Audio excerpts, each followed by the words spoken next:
Manchester United 2, Sevilla 2, a game that United should have won comfortably, but now sit in a precarious position with Bruno Fernandes suspended for the next leg, with Marcus Rashford already out for what looks to be the rest of the season. And this is going to be my initial reaction to the game in podcast format. I will just put in the screenshots from the match over this audio, and in the videos that should be released later today, as well as tomorrow, you'll get more in-depth analysis of this game. But to sum it up, my initial reaction after this game is pretty mixed, because I thought whilst there were points of the game where United played some excellent football, with Martial, Anthony, Fernandes and De Gea all having good games as well. With Martial returning, you can definitely recognise the gap in quality between Martial and Weghorst, performing that deep lying forward role up front, being the type of forward to drop off and link the attack, as when Martial receives the ball between the lines, he has the ability to turn swiftly and drive the ball forward, looking to link the attack with some swift passes around the box, whereas Weghorst being a lot less agile and slower, he doesn't have the quick turning and ball carrying ability. And so the opposition centre-back also feels comfortable in following him out of the back line,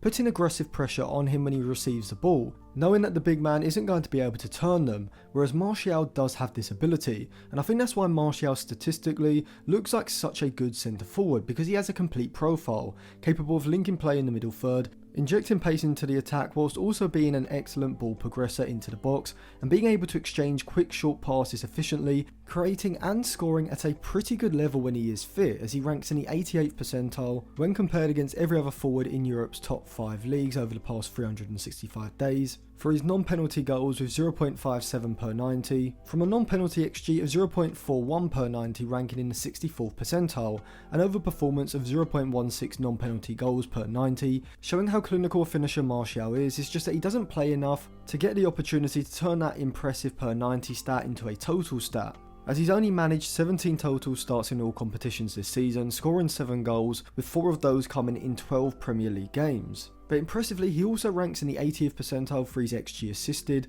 the 85th for his passes into the final third, the 78th for his passes into the penalty area, as well as the 99th for his through balls and the 81st for his carries into the final third, with him also ranking between the 50th and 70th percentile range for most of his other passing and ball progressing metrics. And as you would expect, Martial ranks in the low to high 90s for his short passes completed and the percentage of those short passes and his medium passes that he is completing, showing that Anthony Martial is a centre forward who can create chances for himself, as well as score them at what would be an elite level per 90 rate if he played more games, whilst he's also an excellent ball carrier, creator, linker of play and progressive passer, making him one of the most complete centre forwards in the modern game. And we also saw Bruno Fernandes playing that deeper midfield role almost as a regista, which is a role I spoke about in my video analysing Bruno Fernandes against Everton, so that will be linked in the description for you to check out after this video. But in this game he was playing as the central single pivot with Casemiro the ball winner alongside him in a 4-2-3-1,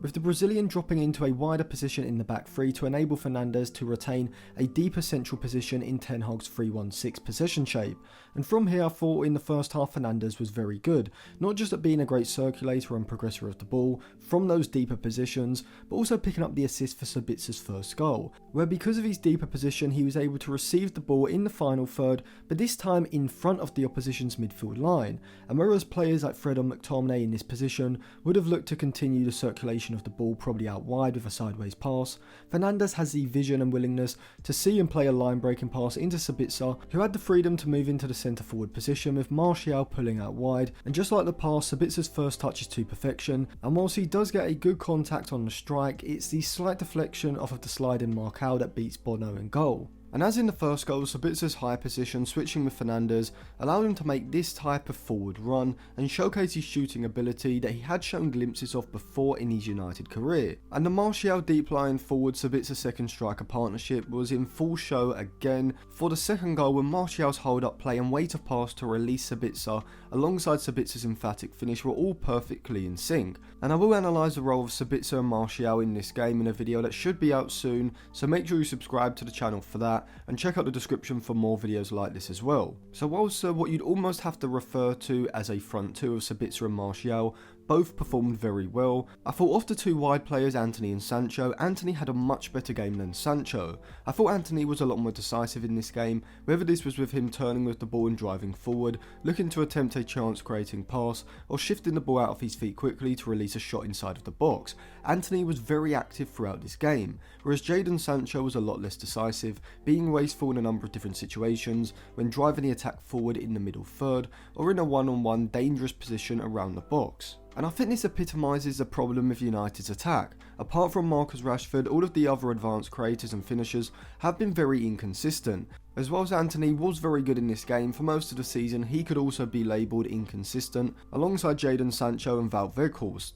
But United found themselves 2-0 up going into the 84th minute, and it was a deserved lead from what I saw, but also from the XG, with United recorded an XG of 1.74 to Sevilla's 0.65, and so we can see that this really can be described as a hit and run by Sevilla. But it was a hit and run that United allowed. It seems like United can't hold a performance for a full 90 minutes, not taking their chances when they are on top, and then losing all control of the game as they did in the second half, and by the 90th minute United were hanging on for their life. The first Sevilla goal, which was a Malacia own goal, was indeed a mistake from Malacia, but also Elanga as well has to take some responsibility, as both fullback and winger failed to communicate with each other, with there being a mixture of Elanga handing over Jesus Navas too late, and Malacia getting caught in two minds, and not just stepping out and cutting off the pass when he had the chance to, and allowing it to roll through, which in the end allowed Jesus Navas to knock the ball back across goal, deflecting off Malacia and going in past De Gea. And so despite what was looking like a promising performance, I think United's lack of ability to control games,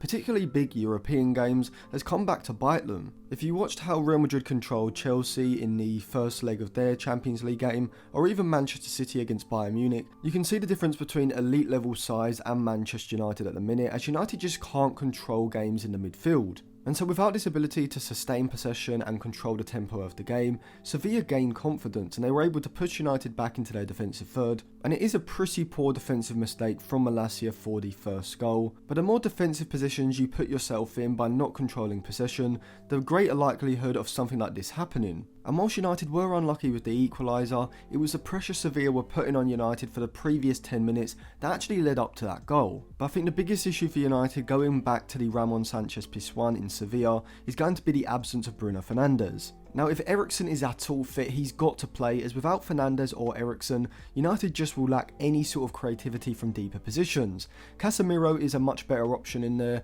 than someone like Sabitzer, Fred or McTominay, but he's still not at the level of Fernandes or Eriksen, so that's going to be a vital point. But also, Sevilla is also a very hostile stadium as well, and so United are going to be on the back foot almost immediately. Without the away goals now in European football, the game's effectively level, so that's actually a good thing, because Sevilla would have had 2 away goals, but now United go into that away leg level with Sevilla, but obviously without Bruno Fernandes and Marcus Rashford it is going to be an uphill task. As I said in previous videos, I am now doing full video and channel reviews, so if you want me to give you any advice or feedback for a specific video or for your whole channel, you can send an email to atlantisfootball96@gmail.com. But if you just enjoyed the video, you can check the description for more, you can subscribe to the channel and click the bell so you do get notified when the video comes out, and put your thoughts in the comment section below, and you can also follow me on Twitter and Instagram, which will be in the description, for more content as well.